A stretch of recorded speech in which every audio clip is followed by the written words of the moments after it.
Sri Sai Nadaya Namaha. We are in Sri Sai Satcharitra in English version, chapter 35. Tested and never found wanting. Kaka Mahajani's friend and master. Bandra insomnia case. Bala Patil Nevaskar. This chapter also continues with the subject of the importance and effectiveness of the Yudi. It also gives two cases in which Baba was tested and not found wanting. These cases will be taken up first. In spiritual matters or endeavors, sectarianism is the greatest bar to our progress.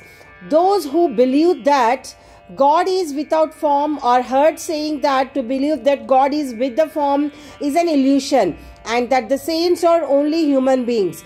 Then why should they bow down their heads before them and offer dakshina? Persons belonging to other sects will also raise objections and say, why should they bow and offer allegiance to other saints, leaving their own gurus? Similar objections regarding Sai Baba were heard before and even now. Some said that when they went to Shirdi, Baba asked for dakshina from them. Is it good that saints should collect money in this fashion? If they do so, where is their sainthood? But there are many instances where men went to Shirdi to scoff but remained there to pray. Two such instances are given below. Kaka Mahajani's friend. A friend of Kaka Mahajani was a worshipper of Nirgun, God without form, and was averse to idolatry. Out of curiosity, he agreed to go to Shirdi with Kaka Mahajani on two conditions: that he would neither bow down to Baba nor pay him and dakshina. Kaka agreed to these conditions and they both felt Mumbai on a Saturday night and reached Shirdi the next morning. As soon as they put their fist on the steps of the masjid, Baba, looking at the friend from a little distance, addressed him in a sweet words as follows. "Oh, welcome, sir." The tone in which he uttered these words was a very peculiar one. It exactly resembled the tone of the friend's father. It reminded him of his departed father and sent a thrill through his body. What enchanting power of the tone had. Being surprised at the friend said, "This is no doubt the voice of my father." Then he at once went up and, forgetting his resolution, placed his head upon Baba's feet. Then Baba asked for dakshina twice, once in the morning and again at noon at the time of their taking leave, but he asked it from Kaka only and not from the friend. The latter whispered to Kaka, "Baba asked for dakshina from you twice. I am with you. Why does he ignore me? You ask Baba yourself." Was Kaka replies. Baba asked Kaka what his friend was whispering. Then the friend asked Baba himself whether he should pay any dakshina. Baba replied, "You had no mind to pay, so you were not asked. But if you want to pay now, you may." Then the friend said, 17 rupees as dakshina, the amount that Kaka paid. Baba then addressed him with a few words of advice. "You destroy the telly's wall between us so that we can see and meet each other face to face." Then Baba allowed them to leave. Though the weather was cloudy and rough, Baba assured them of their safe journey, and both of them reached Mumbai safely. When he reached home and opened the door and windows of his house, he found two sparrows dead on the ground and one just flying out through a window. He thought that if he had left the windows open, two sparrows would have been saved, but thought again that they had met their lot and that Baba had sent him back soon just to save the third sparrow. Kaka Mahajani's master. Kaka was a manager in the firm of Thakkar Dharma Seth Jithabai, a solicitor of Mumbai. Both the master and the manager were on intimate terms. Mr. Thakkar knew that Kaka would often go to Shirdi, stay there for some days and return. When Baba permitted him out of curiosity, Mr. Thakkar decided to go to Shirdi with Kaka during Shimga holidays. As Kaka's return was uncertain, he took another man with him for his company. The three started together and Kaka bought 2 seeds of raisins on the way for presentation to Baba. They reached Shirdi in due time and went to masjid for darshan. Baba Sahib Thakkar was also there and Mr. Thakkar asked him why he came there for darshan. Thakkar replied. Mr. Thakkar asked him if miracles took place.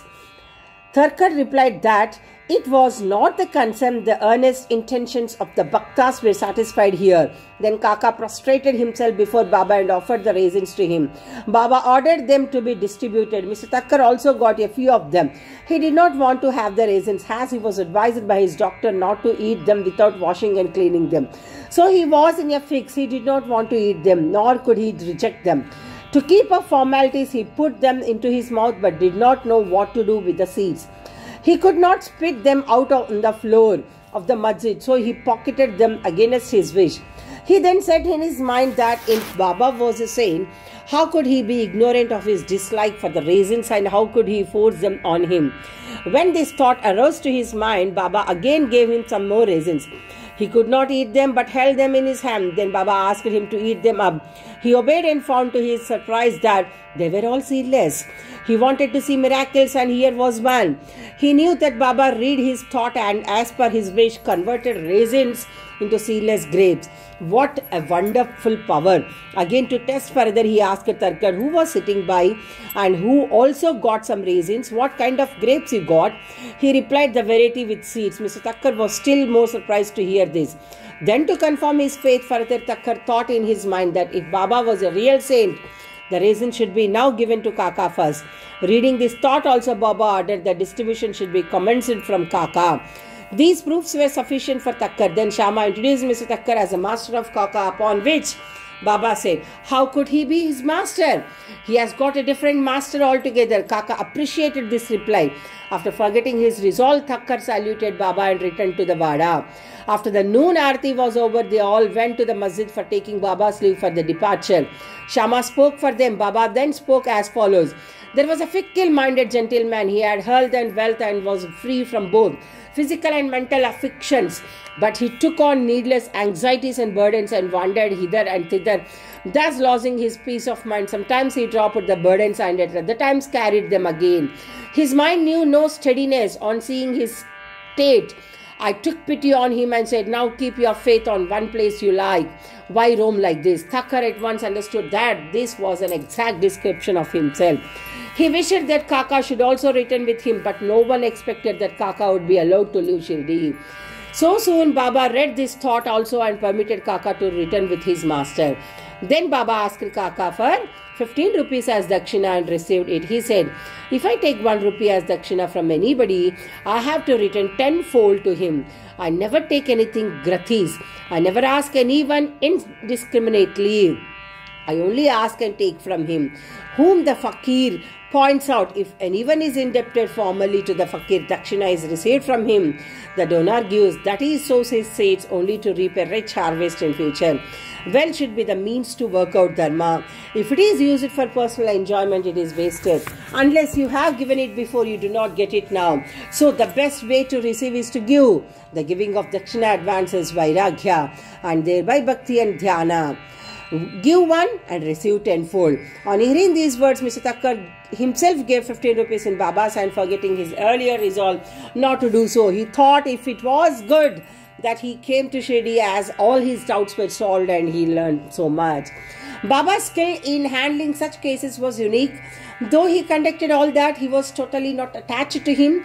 Whether anybody saluted him or not, or whether anybody gave him dakshina or not, all was same to him. He felt no pleasure if he was worshipped and felt no pain. If he was disregarded, he had transcended the pains of opposites, pleasure and pain, etc. Insomnia case. A Khayasatta Prabhu, gentleman of Bandra, suffered from insomnia for long. As soon as he lay down for sleep, his departed father appeared to him in his dream, abused and scolded him severely. This disturbed his sleep and made him restlessness the whole night. Every night this went on and the man did not know what to do. One day he consulted a devotee of Baba in this respect. He recommended the Udi as the only infallible remedy he knew. He gave him some of the Udi, asked him to apply a little on his forehead before going to bed and keep the Udi packet under his pillow. He tried this remedy and found to his great surprise and joy that he had a sound sleep and there was no disturbance of any kind. He continued the remedy and always remembered Sai. Then he got a picture of Sai Baba which he hung on the wall. near his pillow and started worshipping it daily. And on Thursdays offering Gadla and Naivedya, etc. Then he got well and forgot his trouble altogether. Balaji Patil Nevaskar. This man was a great devotee of Baba. He rendered excellent and selflessness service. Every day he swept and kept clean all the passages and streets in Shirdi, though through which Baba passed in his daily routine. After him, this work was done equally well by another devotee, Radha Krishnamai, and after her by Abdullah, when Balaji reaped his corn every year. He brought the whole quantity and presented it to Baba. He returned with what Baba gave him back and maintained himself and his family with him. This course was followed by him for many years and after him by his son also. Power and efficacy of Hudi. Once it happened that at Balaji's death anniversary, a certain number of guests were invited and the dinner was prepared for them. But at dinner time, it was found that thrice the number of people invited turned up. Mr. Nevaskar was in a fix. She thought that the food would not suffice for the people assembled, and if it fell short, the honor of the family would be at stake. Her mother-in-law confronted her, saying, "Don't be afraid, it is not ours. Sai's food. Cover every vessel with cloth, putting some udi in it, and serve from the same without opening it. Sai will save us from ignominy." She did as she was advised, and it was found to their surprise and joy that not only did the food suffice for all, but plenty of it remained after serving. As one feels intently, so he realized accordingly was proved in this case. Sai appearing as serpent. Once Raghu Patil of Shirdi went to Balaji Patil at Nivas. That evening he found that a serpent entered the cowshed hissing. All the cattle were afraid and became restless. The inmates of the house were frightened, but Balaji thought that it was Sai, who appeared in his house as a serpent. Without being afraid in the least, he brought a cup of milk and placing it before the serpent said, "Baba, why do you hiss of milk?" And placing it before, "Why do you hiss like this? Do you want to frighten us? Take this cup of milk and drink it with calm mind." Saying this, he sat down close by. The other members were frightened and did not know what to do. In a short time, the serpent disappeared of its own and nobody knew where it went. It was not found, though a thorough search was made in the cowshed. Balaji has 2 wives and some children. They sometimes went to Shirdi from Niveswar taking Baba's darshan. Then Baba's both saris and other cloths which were given to them with his blessings. Bow to Sri Sai. Peace be to all. Om Sri Sai Nadaya Namaha. Om.